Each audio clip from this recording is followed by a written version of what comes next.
আজকে আমার হাতের এমন অবস্থা হয়েছে যার ফলে আমি কোনো কাজই করতে পারতেছিলাম না। আসলে রান্নাবাড়ি করব তো কি রান্না করব ফ্রিজেও তেমন কিছু নাই। ভাবতেছিলাম কি করা যায়।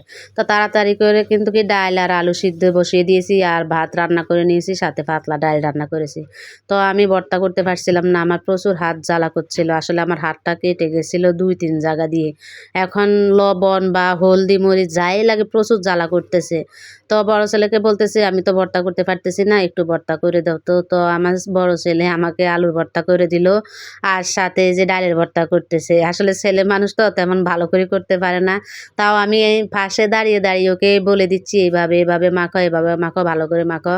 তো আমি সরিষার তেল-টেল সব কিছু দিয়ে দিচ্ছি। আমি আলুটাকে কিন্তু কি আগে মেখে দিয়েছি। মেখে তারপরে ওকে বলছিলাম যে, "একটু ভর্তাটা করো।" তো একে, একে আলু ভর্তাটা আগে কিন্তু করেই নিয়েছে। আলু ভর্তাটা শেষে তারপরে মসুর ডালের ভর্তাটা করতেছে। আসলে মসুর ডালের ভর্তা, মানে আলুর ভর্তা এসব থাকলে কিন্তু কি আমার কাছে বেশ ভালোই লাগে। তবে অন্যদিন শখে আলুর ভর্তা খাই। মানে ঘরে মাছ, তরকারি, মাংস রাইখাও কিন্তু কি আমি ভর্তা করি। তবে আজকে কিন্তু কি মাছ, মাংস রান্না করি নাই, ডিম রান্না করেছি। সাথে আলুর ভর্তা, ডাল, মসুর ডালের ভর্তা।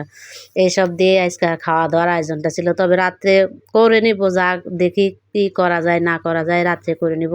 এটা দুপুরকার আয়োজনে ছিল। তো দুপুরকার আয়োজন তো আমরা সবার জন্যই করেছিলাম। তো কেউ খাইলো আর কেউ খায় নাই। আপনাদের ভাইয়া বাইরে ছিল। ও আর দুপুরকার খাওয়াটা খাইতে পারে নাই। দুপুরকার খাওয়ারটা বাইরেই সেরে নিয়েছে। তো আমরা মা ছেলে মিলে খাওয়া-দাওয়া করে নিয়েছি।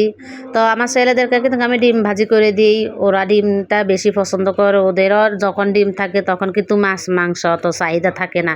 ডিম ভাজি করে দিলে, আলুর ভর্তা, ডালের ভর্তা এসব করে দিলে পছন্দ করে খায়। তো আজকে আমি তাই করেছি। আমার সাথে ওরা বেশি ঝামেলা করে না, যেহেতু আমার হাতের সমস্যা দেখতে পারতেছে। আমি হাত দিয়ে তেমন একটা কাজ করতে পারি না। হাত খুব ব্যথা করে কোনো কাজ করতে গেলেই।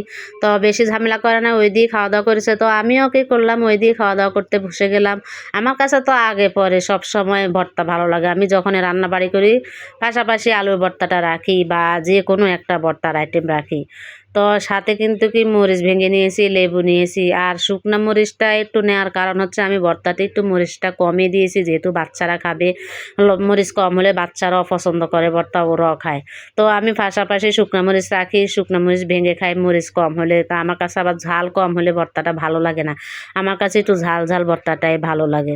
তো কেমন হয়েছে আমার ছেলের হাতের ভর্তা বলেন তো কেমন করে করেছে? আমার ছেলে ভর্তা করেছে আজকে নিজ হাতে, ভাবতেই অবাক লাগে। আসলে মাঝের মধ্যে যেকোনো কাজের হুকুম করলেই করে। কিন্তু কি যখন আমি ভালো থাকি, সুস্থ থাকি তখন কিন্তু কি সহজেই করতে চাই না। যেহেতু আসলে ছেলেরা ভাইরাও কাজকর্ম করে, স্কুলে যায়, বাড়িতে এসে কাজের কথা বললে একটু রাগই হয়। তারপরেও আমাকে সাহায্য করার চেষ্টা করে। তো আজকের ভিডিওটা এ পর্যন্তই। আমি খাওয়া-দাওয়া করতে, করতে আপনাদের কাছ থেকে বিদায় নিচ্ছি।